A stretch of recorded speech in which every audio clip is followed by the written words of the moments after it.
Welcome to the deep dive. Today, we're plunging into a topic that's, well, it's not science fiction anymore, is it? Artificial intelligence. Not at all. It's woven into everything we do. Recommendations, voice assistants. It's just there. It really is. But with AI booming, there's this just ocean of information out there. Courses, videos, tutorials. It's overwhelming. Yeah.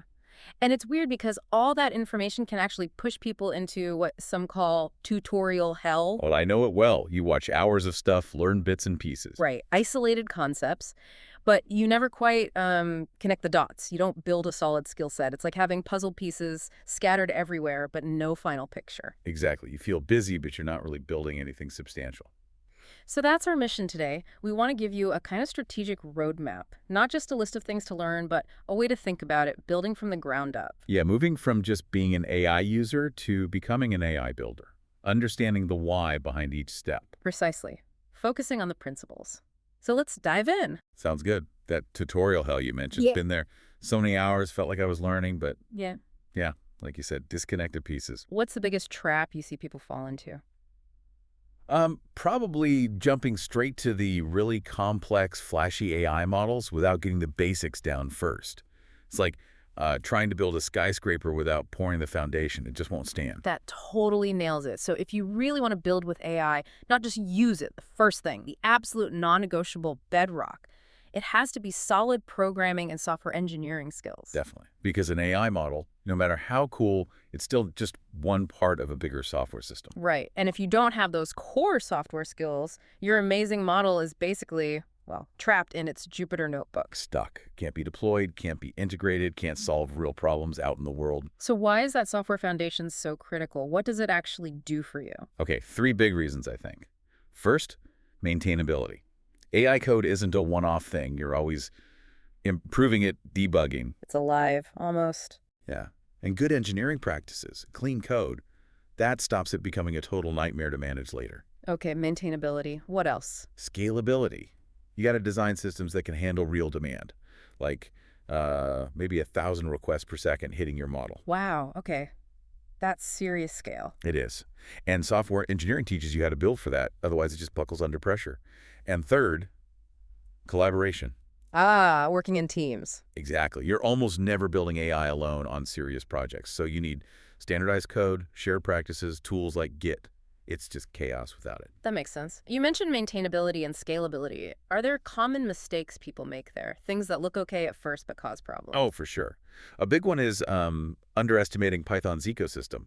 People learn Python, the language, but they don't always grasp the power of its libraries. Like NumPy and Pandas. Exactly. It's the batteries included thing. Take NumPy. Yeah. It's not just array tricks, it's the vectorized computation. That's the engine under the hood for performance in deep learning. When you're processing millions of numbers. Efficiency is everything. It's critical, yeah. And pandas. Almost every ML project dealing with spreadsheets or tables starts with pandas. Yeah. Data wrangling, cleaning. It's essential. Okay, so mastering the ecosystem, not just the language itself. What about core computer science stuff like data structures and algorithms? People sometimes think that's just for, job interviews. Huge mistake to skip it, honestly. DSNA isn't just theory. It teaches you how to write efficient code. How does that connect directly to AI building? Well, simple example. Knowing when to use a dictionary, a hash map, instead of just a list for looking stuff up. Yeah. That choice can speed up your data preprocessing step by, thousands of times. Seriously? Thousands? Yeah, it's not academic. That's a real difference that can make or break whether your AI is actually usable in the real world. Wow. Okay, so efficiency matters. And you mentioned collaboration earlier, which brings us to Git, right? Version control. Oh, absolutely non-negotiable. It's just a requirement, full stop. Especially in AI, reproducibility is key. Because you're always experimenting. Constantly. Git lets you track every single change code, data, parameters. You can easily jump back to any version you tried. Plus, yeah, for teams, it's how you coordinate without driving each other crazy. Okay, so programming and software engineering is the bedrock, the tool. What's next? Well, if programming is the tool, then math is kind of the language you use with that tool. It's how you talk to the data and the models. Right. Understanding the math moves you beyond just typing model.fit and hoping for the best. Exactly. It lets you actually understand research papers, grasp why a model works or doesn't work, and figure out how to fix it when things go wrong. which they inevitably do. So where do we start with the math? Linear algebra. That's fundamental. Think Yeah. about it. All AI, data, images, text, sound, it all gets turned into numbers. Right, into vectors and matrices. Precisely. Linear algebra gives you the language and the tools to describe those structures and, crucially, to manipulate them.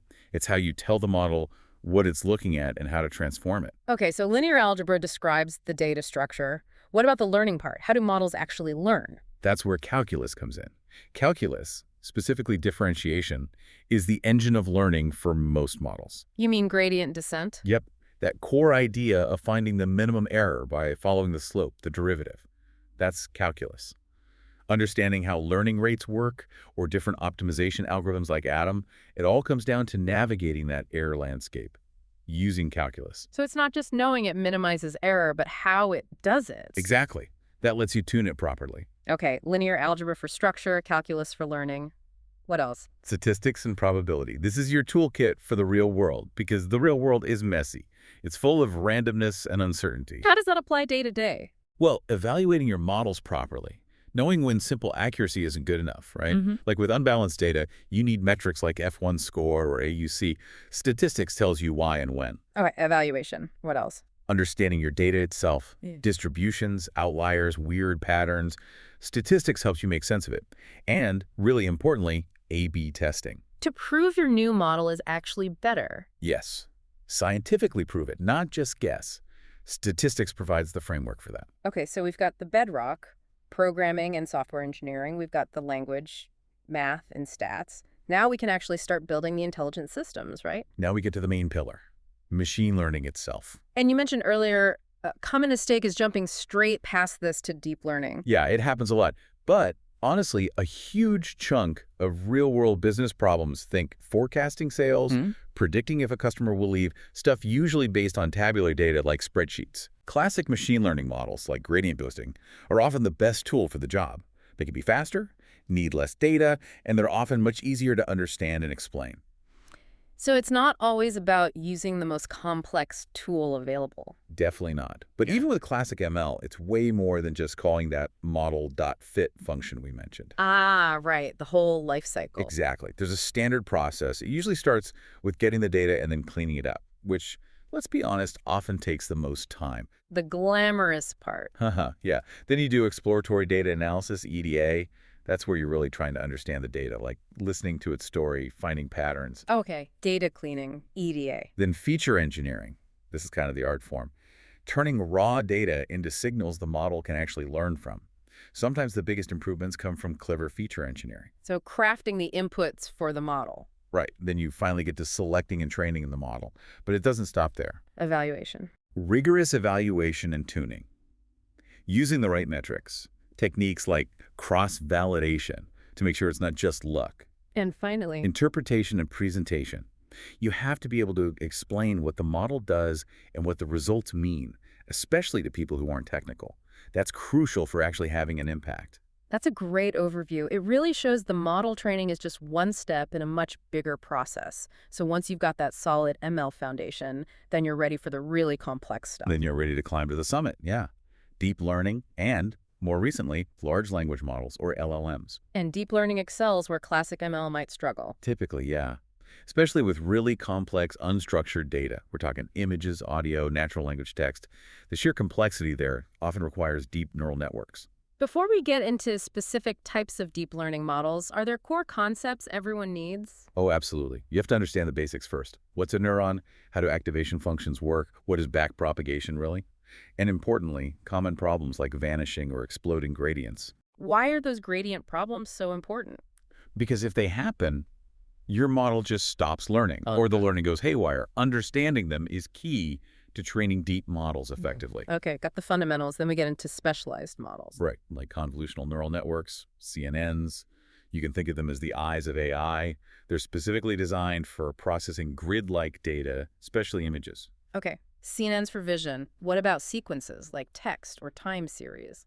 That's where recurrent neural networks, RNNs, and their more robust cousins like LSTMs come in. They have a kind of memory designed to handle sequential information where order matters. So CNNs for space, RNNs for time, basically. Kind of, yeah. But then everything changed. The transformer. The transformer architecture, it really truly changed the game. Its core innovation, the attention mechanism, was revolutionary. Why was attention so different? Well, older models like RNNs struggled with long sentences or sequences. They'd kind of forget the beginning by the time they got to the end. Attention allows the model to focus on the most relevant parts of the input data, regardless of distance. And crucially, it allowed for parallel processing in a way RNNs didn't. And that enabled. That enabled the massive scaling that led directly to today's large language models, LLMs. All the big ones. GPT, Claude, Gemini, they're all based on the transformer. It let them understand context across huge amounts of text. So when we talk about using LLMs practically, it's more than just chatting with them, right, in a business or research context. Oh yeah, way more. You get into things like prompt engineering, which is like the art and science of crafting the input text, the prompt, to get the best possible output from the model. It's about guiding it effectively. Okay, prompting is key. What else? Fine-tuning. This is where you take a pre-trained general LLM and you teach it specialized knowledge for a specific task or domain. Like medical information or legal documents. Exactly. And you often use efficient techniques like low-rank adaptation, so you don't have to retrain the entire massive model from scratch. It makes specialization much more feasible. Interesting. Anything else on the practical LLM front? Yeah, retrieval augmented generation, or ARAG. This is super important. It's about combining the LLM's general knowledge with specific external information. How does that work? You basically give the LLM access to a database, maybe your company's internal documents or recent news articles. When asked a question, it first retrieves relevant info from that database and then uses its language skills to generate an answer based on that retrieved info. Ah, so it grounds the answer in facts, hopefully reducing made-up stuff or hallucination. Precisely. And it can provide citations, pointing back to the source documents. It makes LLMs much more reliable for factual tasks. Okay, so you've navigated programming, math, ML, even deep learning and LLMs. You've built a model in your notebook, but that's not the end, is it? Not even close, usually. That brings us to that crucial distinction. A model in a notebook is a prototype. A model in production is a product. Right, and the bridge between those two. That's AI engineering and MLOps machine learning operations. This is all about the practicalities of making AI work reliably in the real world, solving problems like response time, cost, making sure it doesn't crash, monitoring it, things you don't worry about much in a notebook. So what does that MLOps lifecycle look like? It involves several key stages. First, experiment tracking. You need to meticulously log everything you try, parameters, code versions, data used, results. Tools like MLflow or weights and biases are common here. Keeping track of what works and what doesn't make sense. Yeah. Then packaging into deployment. How do you actually get your model out there? Often involves using Docker to create consistent environments and maybe Kubernetes to manage running it at scale. Okay, getting it running, then what? Automation. Setting up pipelines. CI/CD/CT. Continuous integration for testing code changes. Continuous deployment for pushing updates smoothly. And continuous training for automatically retraining the model when new data comes in. Keeping it up to date automatically. Smart. And finally, monitoring and observability. You need to watch it constantly once it's live. Not just system stuff like CPU usage or latency, but also model performance. Is its accuracy dropping? Is the input data changing unexpectedly, what called data drift? Is it becoming biased? So it's an ongoing process, not just a one-time deployment. Absolutely. Production AI needs continuous care and feeding. Wow, okay. That's a really comprehensive roadmap. Programming, math, ML, deep learning, MLOps. Yeah, It leads us to the final piece, right? The capstone. exactly. Building your project portfolio. Because at the end of the day, all this knowledge is kind of theoretical until you apply it. Show, don't just tell. Precisely. A portfolio of solid, well-documented projects is the single most powerful way to demonstrate your skills. Much more than just listing courses you took.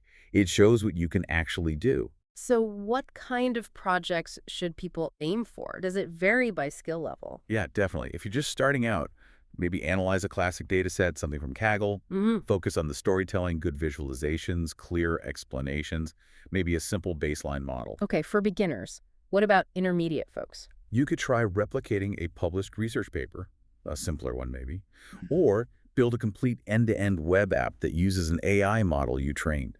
Show you can connect the pieces. And for more advanced learners? Go deeper. Fine-tune an LLM for a really specific niche task, like that legal chatbot idea. Or build out a full MLOps pipeline for one of your projects, showing you understand the production side. demonstrating that whole life cycle. Those are great examples. And once you build something, what's the best way to showcase it? Don't hide it. Put it on GitHub. That's standard practice. Make sure the code is clean and write really clear documentation. A good readme file explaining what it is, how to run it, what you learned. Documentation is key. Crucial. And a pro tip, write a blog post about your project. Explain your process, the challenges you hit, how you solve them. It solidifies your own understanding, and it acts like a living resume for potential employers or collaborators.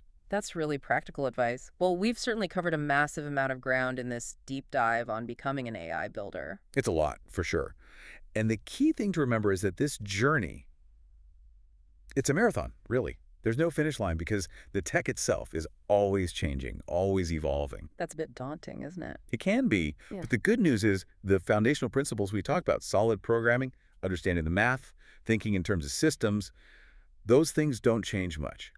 So those are the enduring skills. Exactly. They'll serve you well no matter how the AI landscape shifts. They're the constants. So the roadmap isn't just a checklist to tick off. No, think of it more like a continuous cycle. Learn something new, then build something with it, then iterate based on what you learned. Repeat. Learn, build, iterate.